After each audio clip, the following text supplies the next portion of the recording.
Bom dia, ouvintes da Rádio Assunção Cearense. Bom dia, internautas do blog do Edson Silva. Estamos começando agora o nosso programa, o blog do Edson Silva, na Rádio Assunção Cearense. Os conselheiros do Tribunal de Contas do Estado do Ceará, na primeira terça-feira de setembro, dia 5, eles emitirão o parecer, os conselheiros do Tribunal de Contas do Estado emitirão o parecer sobre as contas do governo do Estado do Ceará de responsabilidade referentes ao ano passado, 2022, de responsabilidades de Camilo Santana e de Isolda Sela. Camilo, as contas dos 3 primeiros meses do ano, porque ele renunciou ao mandato logo no início de abril para poder ser candidato ao Senado, entregando o governo a Isolda Sela, que era a vice-governadora, para concluir o mandato que foi até o dia 31 de dezembro do ano passado. Portanto, Isolda é responsável pelas contas dos meses de abril a dezembro do ano passado.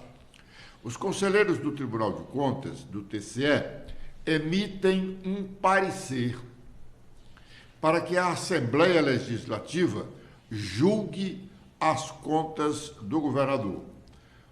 A atuação do Tribunal de Contas do Estado em relação às contas do governo, essa posição dos conselheiros é diferente da posição que eles adotam em relação às contas dos secretários, porque aí eles próprios julgam as contas do Poder Executivo, governador e prefeitos, são julgadas pela Assembleia e pelas câmaras municipais respectivas.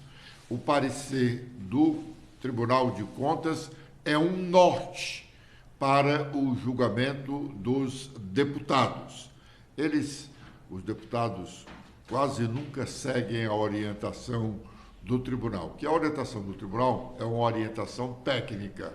Diz que se o governo aplicou ou não bem os recursos do Estado nas diversas áreas definidas pelo orçamento anual. Muito bem. A posse do deputado federal Célio Sturdat ontem, como secretário que cuidará dos animais no estado do Ceará, foi restrita ao pessoal do PSD, o partido dele. Fora o pessoal do PSD, dirigentes do partido, deputados estaduais do partido e o governador Elmano de Freitas, que o impulsou, fora esse pessoal, não tinha mais ninguém. Domingo Aguiar Filho, que é o presidente do PSD, como dissemos aqui em várias oportunidades, sofre restrições de boa parte da base aliada do governador Elmano de Freitas. Por isso, a posse foi parcialmente esvaziada pelos demais integrantes da base governista. Célio Sturdat, falaram lá, o governador, e o deputado federal empossado, Célio Sturdat. Vamos ouvir um pouco do que ele disse. Sentimento de amor aos animais, com esse sentimento de poder dar voz aos que não têm voz. Se nós precisamos fazer por aqueles que sabem pedir, imagine por aqueles que nem conseguem pedir, que nem conseguem falar o que sentem, mas que sentem dor, que sentem fome, que sentem frio, que transmitem amor. O amor é fácil de sentir, mas as diversas necessidades, as diversas doenças, o abandono, os maus tratos, as políticas públicas, essas essas sim precisam do poder executivo. E é neste dia de hoje, e falando um pouco para fazer jus ao início da fala, que eu só tenho muito que agradecer você, governador Amano, pelo convite, dizer que este convite encheu de orgulho e de alegria quando eu vi o seu ânimo e amor pelos animais, a sua vontade em me dizer. Bom, ouvimos aí o deputado federal Célio Studat, que hoje é secretário, é um dos secretários do governo Eumano de Freitas. O senador Cid Gomes foi áspero com alguns aliados seus no PDT, no último encontro do partido que ele comanda aqui em Fortaleza, chegando, inclusive, a ameaçar ao deputado Salmito Filho, que também é secretário do governo Eumano, de ele perder o lugar que tem na direção do PDT cearense por ter faltado a 2 encontros convocados pelo próprio Cid. Por que se sabe disso? Porque o senador, ao fazer a ligação, sobretudo para o deputado Salmito Filho, ele colocou o celular naquele momento que se diz de viva voz. Então, as poucas pessoas que estavam lá na reunião da direção do PDT ouviram a conversa dele com o deputado secretário Salmito Filho, que, se desculpando da ausência, insistia em dizer que estava precisando conversar reservadamente com o senador Cid Gomes. Na próxima sexta-feira, haverá um novo encontro da direção do PDT. Esse, um encontro mais ampliado. Não há uma pauta específica para essa reunião do diretório ampliado do PDT, mas é possível que Cid coloque lá em votação a questão do apoio do PDT ao governador Eumano. O partido continua dividido no Ceará. O grupo que tem resistido de aliar-se ao governo continuará fazendo oposição. Agora é o momento de sabermos, ou de fazermos, de sabermos quais as nossas manchetes. Letícia. Bom dia, Edson. Bom dia a todos que acompanham o nosso programa desta quarta-feira. Com as atualizações feitas no nosso blog, temos que o Ministério Público Federal e parceiros lançam campanha contra a intolerância religiosa. O artigo 5º da Constituição Federal prevê que a liberdade de consciência e de crença não pode ser violada, que é assegurado o livre exercício dos cultos religiosos e que deve ser garantida na forma de lei a proteção aos locais de culto e suas liturgias. Também temos que a paralisação de prefeituras para garantir repasses do FPM tem apoio de deputado ex-prefeito. Pinho chegou a comprar a atual situação das prefeituras com o dia a dia de uma dona de casa. Imagine uma dona de casa que tem diversos compromissos todos os dias. Ela tem que pagar a conta de luz, água, internet e de repente um corte de mais de 30% no salário. É isso o que está acontecendo nos municípios, disse o deputado, e daqui a pouco teremos um trecho de sua fala. Também temos que petista cearense destaca a decisão do Tribunal Regional Federal da Primeira Região a favor de Dilma e aponta golpe contra a ex-presidente. De acordo com de Assis Diniz, os livros escolares vão registrar que houve 3 golpes recentes na República Brasileira. Um em 1937, na ditadura Vargas, outro em 64, na ditadura militar, e no dia 31 de agosto de 2016, com o afastamento de Dilma por pessoas que assumiram o país de forma ilegítima e prejudicaram a população com fome, miséria miséria, desemprego e um discurso de ódio e violência.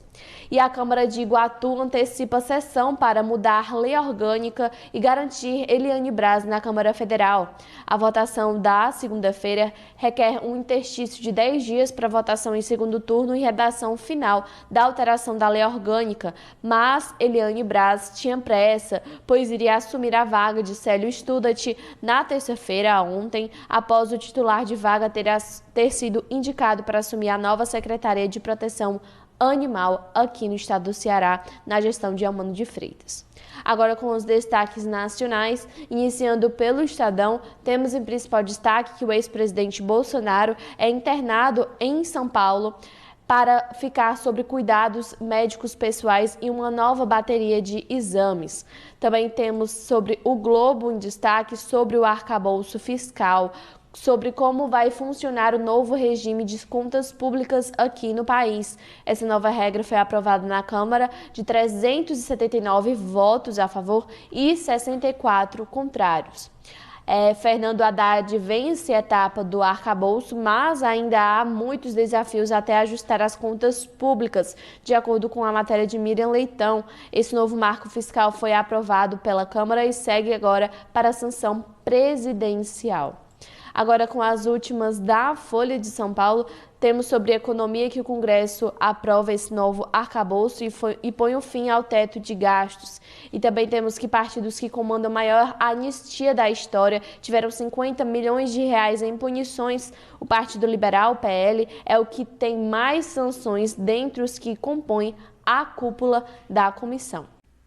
Bom, a regimentação dos prefeitos continua defendendo o dia da paralisação, cobrando isso para acontecer em Brasília, reunião dos prefeitos lá, mas a paralisação é em cada um dos municípios brasileiros.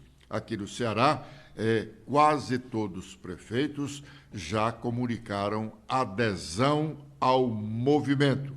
Eles cobram do governo federal mais recursos para o Fundo de Participação dos Municípios. O governo federal, muito pouco ou quase nada, pode fazer para atender à reivindicação dos prefeitos. O Fundo de Participação dos Municípios, como o Fundo de Participação dos Estados, estão diretamente ligados à arrecadação federal. Se essa arrecadação não sobe, é impossível aumentar o volume de recursos desses fundos. O deputado estadual Cláudio Pinho, como foi destacado aqui agora há pouco nas manchetes, que já foi prefeito do município de São Gonçalo do Amarante, aqui na região metropolitana de Fortaleza, e quer voltar a ter um novo mandato de prefeito. Ontem, na Assembleia Legislativa Cearense, ele defendeu veementemente o movimento dos prefeitos. Vamos ouvir parte do que ele disse. O que é que o povo tem do governo federal contra os municípios? Porque a cada dia diminui o repasse do FPM para os municípios. Tudo acontece nos municípios. Quando é campanha de vacinação, a primeira coisa que procura, não, os municípios vão atender. E agora, eu nunca tinha visto, presidente Stuart, greve nas prefeituras. Os prefeitos vão fechar as prefeituras porque não tem nem condições de honrar com os compromissos, porque só no mês de julho a queda foi de 34% na receita. Imagine aqui as donas de casa que tem... O amor venceu.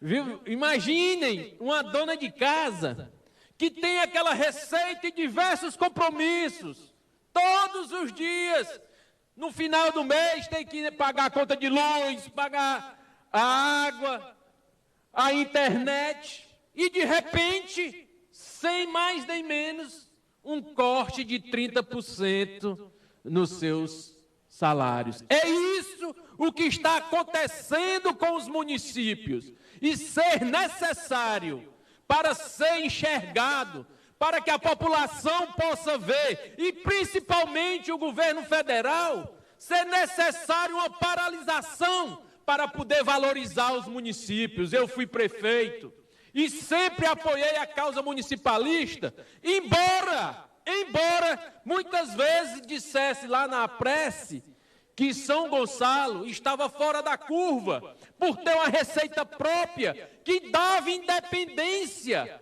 à cidade.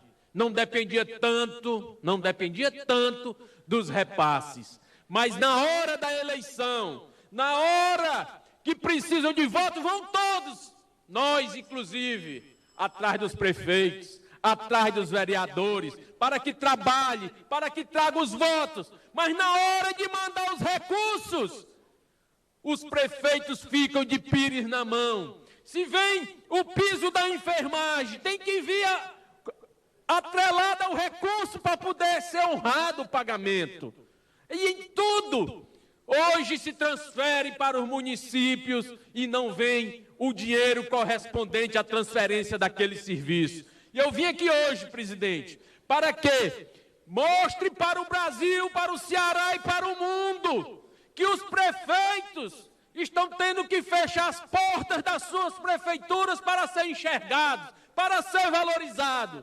Aí o Brasil vai ver, o governo federal vai ver que precisa dos municípios, que para que as coisas possam acontecer, não seja nos mínimos detalhes, porque tudo acontece na cidade. É na cidade que nós vivemos, é na cidade onde tudo acontece, mas não acontece exatamente na hora dos recursos, na hora que tem que vir o dinheiro para honrar os compromissos dos municípios. Bom, no fundo, o discurso do deputado Cláudio Pinho não deixa de ser mais uma daquelas manifestações demagógicas. Ontem, os deputados e senadores que integram a Comissão Parlamentar Mista de Inquérito não chegaram a um acordo sobre a pauta da reunião e terminaram por cancelá-la. A pauta seria de requerimentos de convocações para novos depoimentos e de quebra de sigilos fiscal e telefônico de algumas personalidades da política nacional, em especial o ex-presidente Jair Bolsonaro. Também ontem, o ministro da Justiça, Flávio Dino, falou sobre investigações de crimes de que é acusado o ex-presidente Bolsonaro. Na verdade, são vários os inquéritos que, para o ministro da Justiça, estão longe de chegarem ao seu final. Vamos ouvir parte do que ele disse. Há uma evolução na direção correta, que é a direção da aplicação da lei, com isenção, com imparcialidade. O caráter técnico das investigações é muito nítido e elas vão prosseguir, porque é um imperativo legal. Então, nós temos um encadeamento de fatos que vão surgindo, outros fatos podem derivar dos documentos já apreendidos, dos celulares, dos computadores. Isso é próprio de inquéritos policiais complexos. Eles estão longe do fim, certamente, porque são investigações que estão avançadas, mas não estão ainda concluídas. Já há determinadas visões que estão muito nítidas em relação aos inquéritos, e nós temos paralelamente a CPI. Então nós temos os eventos do 8 de janeiro, que na verdade começam antes, uma linha de apuração. Há o tema do desvio ou apropriação dessas joias, parte do patrimônio público, é outra linha de investigação. E há uma terceira que diz respeito à falsificação de um cartão de vacinação. Então é por aí que os inquéritos estão funcionando, sob direção do Poder Judiciário. e me cabe afirmar que as investigações estão ocorrendo de acordo com o que a lei manda. O presidente Lula continua na África do Sul, participando do encontro do BRICS, a reunião de países, dirigentes de países considerados em situação de emergentes. Ontem, o presidente voltou a falar sobre a importância do encontro após a live que ele fez e que, em parte, nós transmitimos. Vamos ouvir o que disse mais o presidente Lula. Hoje, representamos 41% da população e somos responsáveis por 31% do PIB global em paridade do poder de compra. Mas enfrentamos um cenário mais complexo do que quando nos reunimos pela primeira vez. Em poucos anos, retrocedemos de uma conjuntura de multipolaridade benigna para uma que retoma a mentalidade obsoleta da Guerra Fria e da competição geopolítica. Essa é uma insensatez que gera grandes incertezas e corrói o multilateralismo. Sabemos bem onde esse caminho pode nos levar. O mundo precisa compreender que os riscos envolvidos são inaceitáveis para a humanidade. Todos sofrem as consequências da guerra. As populações mais vulneráveis em desenvolvimento são atingidas proporcionalmente. A guerra da Ucrânia evidencia as limitações do conceito de segurança. Muitos outros conflitos e crises estão por vir. Os BRICS se consolidou como um fórum para a discussão dos principais temas que afetam a paz e a segurança mundiais. Não podemos nos furtar a tratar o principal conflito da atualidade que ocorre na Ucrânia e tem efeitos globais. O Brasil tem uma posição histórica de defesa da soberania, da integridade territorial e de todos os propósitos e princípios das Nações Unidas. Achamos positivo que o número crescente de países, entre eles os países dos BRICS, também esteja engajado em contato direto com Moscou ou com Kiev. Não subestimamos as dificuldades para alcançar a paz. Tampouco podemos ficar indiferentes às mortes e à destruição que aumentam a cada dia. O Brasil não contempla fórmulas unilaterais para a paz. Estamos prontos para nos juntar a um esforço que possa efetivamente contribuir para um pronto cessar-fogo e uma paz justa e duradoura. Por meio do novo Banco de Desenvolvimento, podemos oferecer alternativas próprias de financiamento adequadas às necessidades do Sul global. Tenho certeza de que, sob a liderança da minha companheira Dilma Rousseff, o banco estará à altura desses desafios. A criação de uma moeda para as transações comerciais e de investimento entre os membros dos BRICS aumenta nossas opções de pagamento e reduzem nossas vulnerabilidades. Os interesses de vários países de aderir ao agrupamento é reconhecimento de sua relevância crescente. Teremos no G20 uma troika só como membro dos BRICS no período 2023 a 2025. Trata-se de mais uma oportunidade para avançar as preocupações do Sul global com as desigualdades e com o desenvolvimento sustentável. Que o ímpeto que motivou a criação do... Bom, os deputados estaduais que integram a CPI, Comissão Parlamentar de Inquérito da COELCE ou Enel, estão decidindo como estruturarão os trabalhos de investigação. Essa CPI não dá muita fé nas pessoas e que resulte em alguma coisa. Mas, como nós já advertimos da última vez que tratamos desse assunto, ela pode gerar mais prejuízos aos cearenses.